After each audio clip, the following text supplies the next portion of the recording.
Okay, hey everybody. So this is for the Wizard of Oz exercise. So it was. Let's get the exercise up here just so we can read what it was. Basically, it's like using different ways of creating lines, strokes, and brush strokes. So illustrate a completely black and white line drawing of the Wizard of Oz. You can interpret that however you want to, and the biggest thing is you just use lines instead of fills or shapes to define sort of your color changes and stuff. So let's see what we get out of this. First, we're starting with Drew. Let's see. Yep. So overall, pretty cool. I wish we could have cropped it a little bit better on this export. Let's go into here. Yeah, I like it. I think, come on. Yeah, there we go. Cropped it a little bit better. And so I think when you export it out, just tell it to use the artboard. You got a couple little pieces here that are kind of floating around. I like it that it's your sort of interpretation of the scarecrow, and there's no brain under his hat. Very nice. You got some of this, like, you got this solid black color here, this solid black color here, and you kind of have his head casting this shadow. So I think that what's missing now is you just have these big spots, and I think there's a couple more like areas where you could have had some inking and here to fill in some of the other shadows that you may be getting. I mean, you get a little bit right there, but like, what about under his arm here? So you could do that and then get a highlight there. Not 100% sure what's happening. I think it's like his arm is behind his back. So I think you get a little bit more opportunities to get smaller areas of like this black inking, and then you lose a little bit of his profile in here because you just have that shape. So I think you could have gotten a little bit more, like some highlights in here somewhere that, like, you know, his nose casting a shadow on the side of his face, but maybe another area that has light in it. Because this just kind of falls into this black hole here. So I think you could play around with the inking just a little bit more to get some more contour definition in the black shadow areas. And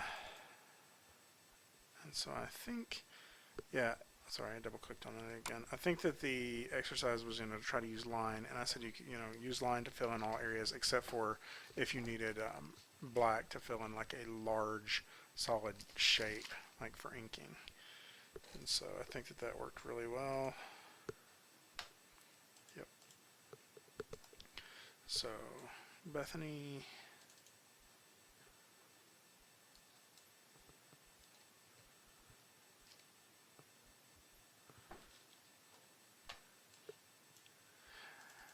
Very interesting. The thing I notice most is, or the sort of the things that kind of pop out to me is sort of the difference in the quality of line here and the quality of line here and the quality of line here. So it's kind of like you used 3 different brushes, and I can tell specifically where those brushes are. So you use like one brush in her lips, her eyelashes, and this shadow under her chin. You used one brush in this sort of softer color here, and then you used one brush here for this. And so I think if you could disguise that a little bit more, sort of meld it together, that would help. I think in terms of the form, our cheekbones are popping out just a touch too much. And this brush here, I think, isn't working quite as well as some of the others. So like this was working really good with her mouth, and I'm kind of like, you could have just kept going with that style. And I think this is working kind of neat in some of those other areas. So I think some of that too is this seems like you're using a blacker black than you are here. And so let me see if I can actually, they're all locked. Okay, there we go. Yeah. And so if we look at that color, are you using completely black? So let's grab all that and see if we can just add completely black to it. Hold on 1 second. Is he not in his office? I haven't seen him today, so he might not be. Go ahead. so like we just added black to that. Yeah, that's weird. They're not coming out as black. So I don't know why some of them are looking darker than the others. That should be completely black.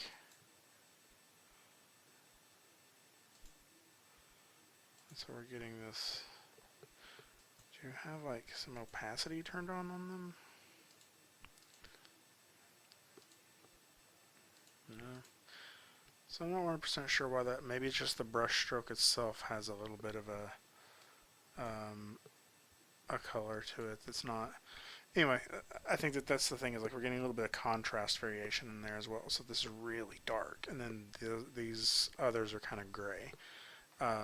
So sorry about the interruption again. Somebody stopped by my office to ask a question. So okay, so let's move on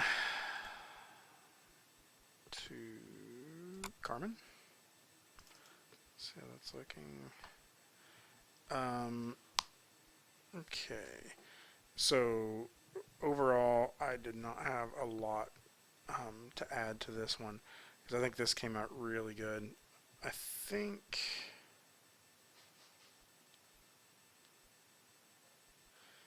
my sorry, kind of stepping back and looking at it. I think the few things that I would add is up here in this line here, like his head kind of disappears, and I'm not quite getting enough. Like if I blur my eyes, that line disappears. So if I'm not sort of focusing on it, it makes it look like his head's caved in there a little bit. Like it looks like there's a little bit of a like the head doesn't start until right there. So I think just making that line that leads down and maybe that line just a little stronger. And then I like some of what you got going on in here and down here in his beard. And it'd be nice to see just a touch of that in his hair. I think this one's neat. It feels very much like scratchboard. And I think that you did really nice on it. I think you fade out really nice in most of these areas here. This area here doesn't fade out quite as nicely. So if that would kind of fade out a little bit more there, I think that would be really good. I would be really interested to see what this looks like on another color. Like, what does this look like on yellow, or what does this look like on a really light blue, or something like that? I don't know. I don't know if there's an answer on that. The only reason I say that is because all of this feels so rich, and this white background just kind of makes it feel like a sketch. Does it make sense? Instead of a final piece. And sometimes just white background just does that. It sucks the finished element of it out. And so I wonder if just having it even on like a really light solid color might fix that. Like it may just drop this on a really light yellow or really light blue or red or pink or something, and just see what that does to it. So Cheyenne, let's see. Let's go to your full thing here. So I think this one's neat that your style is definitely popping out in this, and I think that's a really cool element to this. I'll try that. Was it Grady said Control O? No. Control 0. Yeah, that's neat. So that frames it up perfectly. So I think it's looking neat. I think it's got a lot of neat style to it, and so I can see that you have your underdrawing here, your background there, and I like that you left the underdrawing in it. I think that there's a couple areas that get a little muddy, but I like the style. So I mean, I kind of like that you're leaving your underdrawing in there. An interesting thing to try would be what if you selected your underdrawing, and what if you made that a different color? Like what if that were light blue? Like what does that do to it? So just little things like that are some neat things to play with, because you're almost starting to get shading now with your underdrawing. And so the back of it doesn't have any of that, but that could be a neat way of shading this, is with the underdrawing. Let me undo that. So the thing I do notice is I think that the face, I think maybe you've worried over the face a little too much, and so it gets really dark right in through here. And it just feels like that area has been a little overworked. Does that make sense? Like you got some nice shadows under here and here, but then the rest of us has a lot of like air to breathe, right? Like even this area down here where I would expect some dark shadows, or um, like a lot of areas where you expect it to get as dark as it possibly could in the shadows, like even under like her armpit or like back here in these trees, doesn't get terribly dark. The only place that does is like this side of her face and under here. And so those areas get a little too dark, I think, and they just feel a touch overworked. So I'd consider pulling back on those just a little bit, just so we don't like hide her face. Like her face starts feeling like it's too dark right through there. So doing that and then adding a little bit more darkness to some of these areas in the surrounding, background and areas to kind of pull our eye back into the center. So if we darken up some of this stuff here with some more shadows, and maybe darken up some of the bottom with some more shadows, we lose that opportunity for our eye to lead off the page.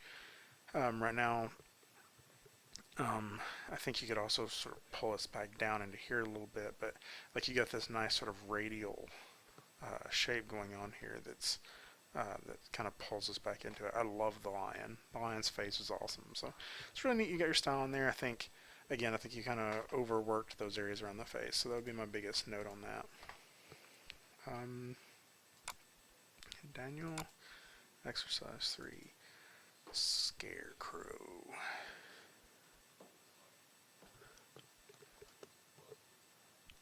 Oh. Okay, I remember this one now. I'd just forgotten about it. So I really like this one. I don't know if this is just an image you had on your own, or what's from this? Is this from Children of the Corn or something? Um, so yeah, whatever it is, I really like this silhouette and these like little blank areas here. You got a couple of like that. That's just a very sharp. No, let me rephrase that. It's very mechanical looking. So I mean, you can have it be sharp and still not that like perfectly square shapes. And so maybe consider sort of erasing those out and making them a little more scraggly. But I think the biggest note is like I wanted you to try to see if you could do this with line and solid shape, to get your color in there, and you got a whole lot of gradient going on back here. So I'd be curious, what could you do with just doing some solid shapes or some lines to make this work out. So I think that is another thing, is the element of line is not really showing up in here as much as I'd like. Um, so I think that's another element that really kind of needs focused in on. But overall, I think the illustration itself turned out really good. Okay, Destin. Let's see if your JPEG works. It does. Let's see if the Illustrator file works too. I should just leave Illustrator open. It probably will open up these files faster, won't it? Control 0. Okay, I'm loving that. So this is pretty cool. I think it's neat that you have a very simple a simple style to it, and by itself, it completely communicates the idea. Like this by itself can communicate the Wizard of Oz without anybody even having to be asked. In terms of feeling like a finished illustration, it still needs a little bit of work. And I think that it's kind of you seem to have sort of just drawn two elements. And so we got these big white areas up here that just don't feel like they have any attention to them at all. And so we're leading off the page. I expect it to we're kind of leading towards something.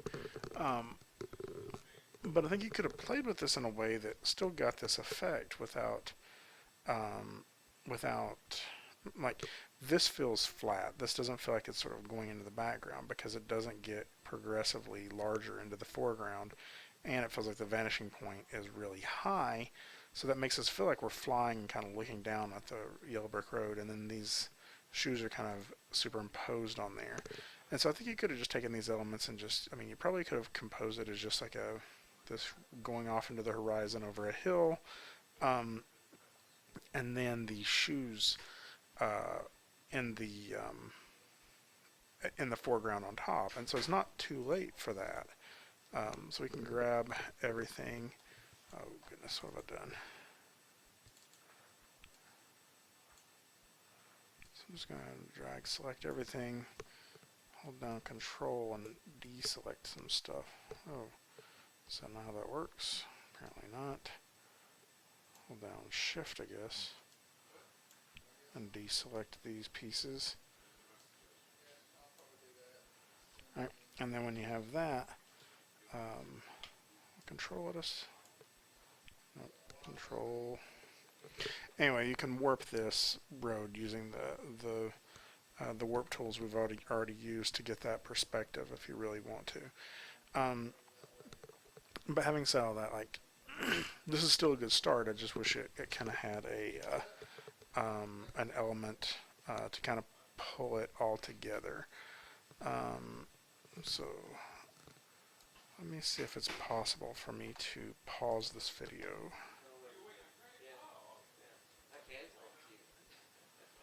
No, there's not. Okay, I'm going to stop it and then I'll upload this as two different videos.